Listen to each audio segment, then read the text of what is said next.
Ganun na nga guys, kami ay naglalakad po. Tara't samahan nyo po kami. Itong side po na ito is dito po may nadisgrasya noon na traktora. Di ba dito na disgrasya yung traktora? Doon sa unahan na yon. O, dyan. Namatay, linibing na kanina. O, Last night na kagabi. namatay. Dyan sa unahan po guys, yung may nadisgrasya. Dito na nalaglag siya doon sa likod ng ipil-ipil na yan. Diyan po na disgrasya. Ayan na naman po guys. Nakita ko. Oh, ang daming talong oh. Sayang oh. Oh, wala talaga oh. Kung yung mga talong na yan, ipinamigay nila, senior nila is napakinabangan, nakain pa po ng ibang tao. Pero ang ginagawa naman nila, kagaya nun, mas marami ang basura na diaper. May mga bote, plastic, na lata.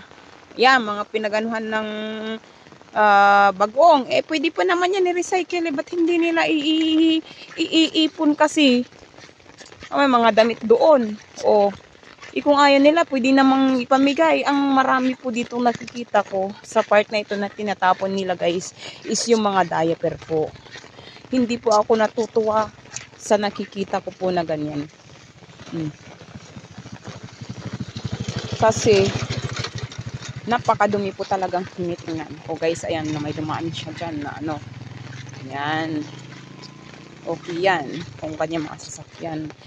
Dito po, sa part na ito,